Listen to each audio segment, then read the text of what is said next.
Hello, school psychologist, licensed educational psychologist, or other psychologists that are looking for some tips and guidance on how to get started with using AI for your psychoeducational reports or other psychologist reports, mental health reports.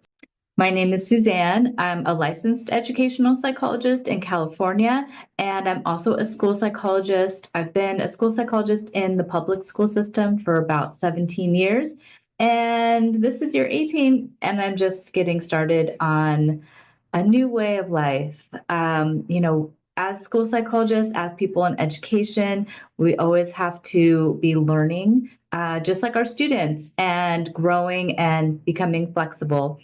And I know that if you are also suffering from sometimes like carpal tunnel from all those reports, if you feel overwhelmed by reports and at home writing reports after being at school a whole day, AI can probably help you out. If you're thinking about why you might want to start using AI to make things faster and I think better, then stay tuned for this video. I'm going to start with my module 1 of the full course on using AI. I use Bastion GPT. So if you haven't heard of it, it is part of ChatGPT, but it's a HIPAA compliant website that is just for doctors and mental health professionals. It's not in a cloud. It's not going to share student information with other systems because it's a closed system. So if you're interested in Bastion GPT, that's just the one I tried after learning about different options, and I liked that it was HIPAA compliant. Let's start with module 1. I'm going to learn about how I've been saving a lot of time on my teacher questionnaires and student questionnaires and parent questionnaires. The basic secret is turn everything paper pencil into digital. That's going to also apply to your rating scales and anything else. And so I use Google Forms, and it's going to start right now. And you'll learn about how I am saving time and writing better reports using AI. Hello, friends. In today's video, I'm going to share with you, or video course, I'm going to be sharing with you some of the many steps that I take to make everything digital, to make using AI easy breezy. So let's begin. I am a school psychologist. I'm also a licensed educational psychologist, number 4559. And the first thing that I've done this year to start using AI is I made everything digital, starting with my parent questionnaire, my student questionnaires, and my teacher questionnaires. So how did I do that? I turned all of my paper and pencil questionnaires into Google Forms. Okay, I love Google Forms. They're great. I'll just scroll through here. I have my Google form up that I usually, that I created for this year. And you can really tailor it to different evaluations. So this is my school district one. For my private practice, I have different kinds of questions. So I have 2 different parent form questionnaires. So I have a little summary explanation to tell the parents exactly, what to do. And then I just have general things, first name, who are the people in your home, any employment information that you want to ask. Did the child attend preschool? Is there any like private medical evaluation or diagnosis? Whatever questions you want to ask that you like to put in for your parent, input, like home behaviors, family background, medical history of any family members with disabilities, behavioral concerns at home is really good to know about. How does your child feel about school? And then what does the after school routine look like? I always ask. Any other interests or hobbies, strengths, academic, or non-academic strengths, general mood, and so forth and so on. So then those responses turn into a wonderful spreadsheet when the parent completes it. And you get an email. You have to set it up so that your form will email you when it's completed. And just Google that, its own separate tutorial. And then as you can see, I have a few different parent responses. The parent's going to respond and it's going to go right to this beautiful spreadsheet. So this first row right up here are all the questions. And what you're going to do is you're going to find your student and you're going to go to your AI that you're using. So let's say that, I'm using Bastion GPT because it's HIPAA compliant. You can use Chat GPT, but you want to be careful of, it's an open AI system, so you want to be careful of not putting in the student's full name or anything like that, or the parent's name, date of birth, any identifying information. I purchased this. It's about $20 a month, just so I feel like everything is secured and secured network, and I don't have to worry about breaking any HIPAA laws or anything like that. I don't know anything about the School Psych AI one. Maybe some people like that one better, or, I don't know if it's HIPAA compliant. So I didn't do too much research. I just saw some videos. I saw that this one is HIPAA compliant, and I knew another LEP psychologist that was using this Bastion as their AI report writing helper tool. So I went with this one. And I'm pretty happy. I feel like it is doing a good job. So let me show you exactly how I'm doing the different sections of a report from beginning to end. So that first part is the parent report, right? Family history, things like that. So now that I have my spreadsheet, I'm going to copy let's say I'm working on this student down here, number 8. All I'm going to do is move them up to the top and then copy the question and then that very first row. So if you can see here, I'm copying it. Okay, Control C. And now I'm going to go to my AI tool. I put it in the neutral position. I don't know, I'll have to play around with it. And I'm not just going to copy and paste everything in there. I'm going to give it some direction. So I'm going to start by saying, summarize the parent responses to the questions in a paragraph form. Or you could say 1 to 2 paragraphs, whatever you want. And then I put a semicolon. I don't even know if this is needed, but this is what I like to do. And I like to tell paragraph form because I'll show you without putting paragraph form first, see how it does. But sometimes it just kind of lists it. So we'll try it. Those are the questions and answers. It totally figures out which questions match with which answers. And then as you can see, it's providing it more like a list. So if that's the look that you want, that's fine. And you just copy and paste it into your report. If you want it more as like a, cohesive, like 2 or 3 paragraphs, I'll just direct it to write in paragraph from. And then I don't have to recopy and paste it.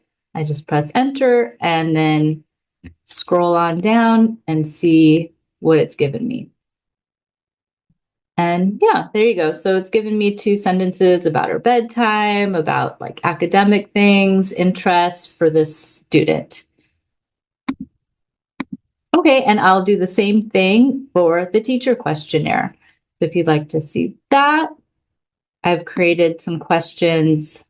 And if you can see too, I keep all of my, I keep a lot of tabs on my top bar that I visit often. So to send it to the parent, all you have to do, or teacher, is click send, then click the little clipboard thing. And I like to shorten the URL so that, and I press copy, so that way it's not as long and like, I don't know, kind of lengthy and gross.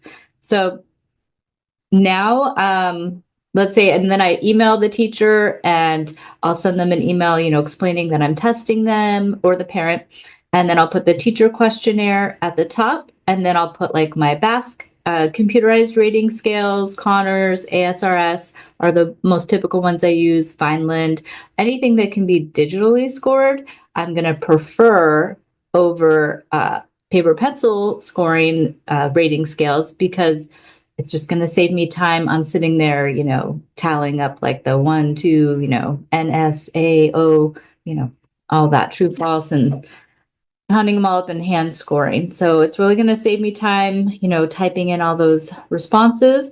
I did it up until last year. I just completely transitioned to everything digital this year, and it's been pretty successful. I would say 98% success rate with getting my forms back, especially because when a parent or teacher does not return the forms, like they used to not return my big envelopes with all of my paper and pencil rating scales, I just resend the email link.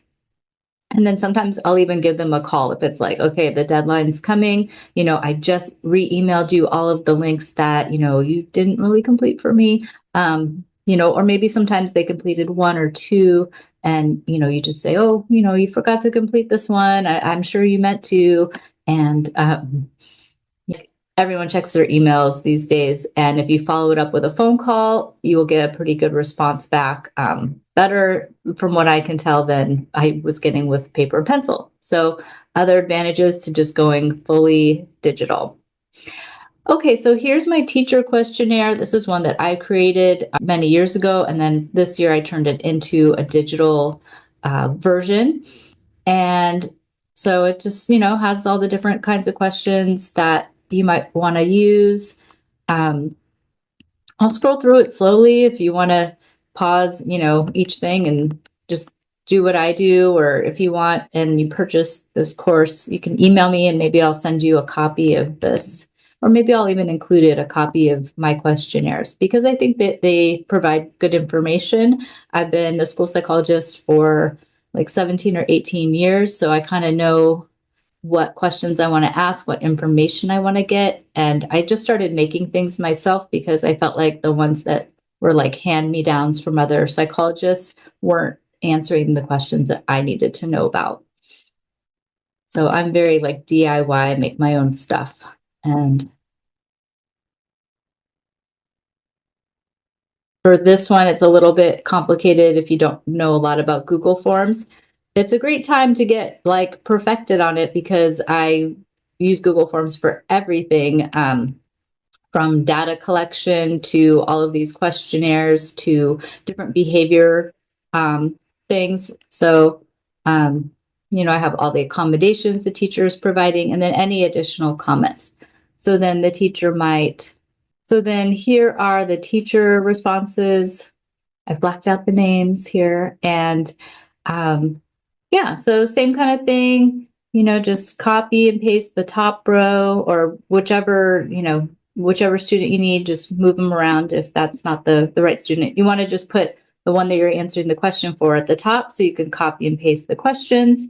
And the same kind of thing, then you go into your AI and you type, summarize the teacher responses and then put them down. And I think if you have spelling errors, you're in a hurry. I have noticed too, if you look here, I'm going to start again just so you can see it does have a microphone. So the microphone is on. Let's see it. See, it copied my thing. So if you really don't even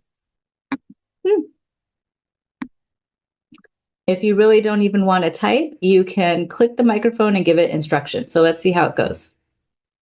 Summarize the teacher's questionnaire for the following responses.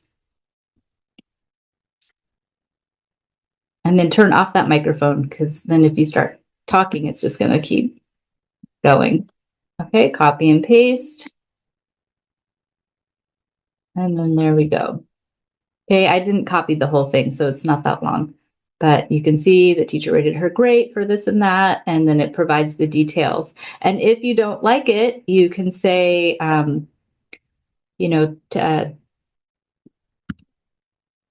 summarize in 2 paragraphs with more details. And let's see what it does. It comes up with something, but it does say at the top of this AI thing, I'm going to go to the top. Yeah, I'm gonna do this. It says, warning, Bastion GPT may produce inaccurate information about people, places, or facts. So that means it's giving you, a caution sign that just because you direct it to something, it can't just make up your responses. So I'll go into that more later when I show you my style for typing up rating scales.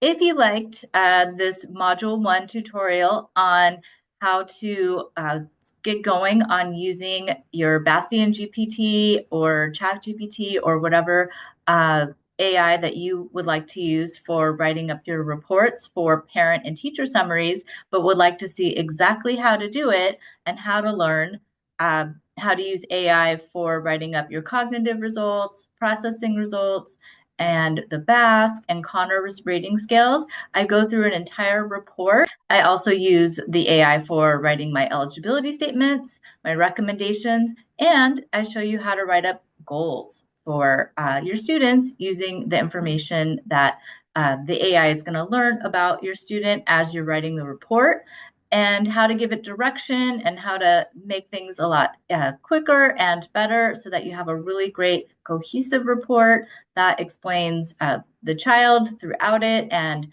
makes your case for an eligibility or maybe even not an eligibility. Just click the link below if you'd like to check out the full course, or if you want to learn about Bastion GPT and try that free trial. It's just in the link below, and maybe I'll even put it in the comments so you can just click on it and it'll take you right there and you can try it for yourself. Okay, thanks for watching.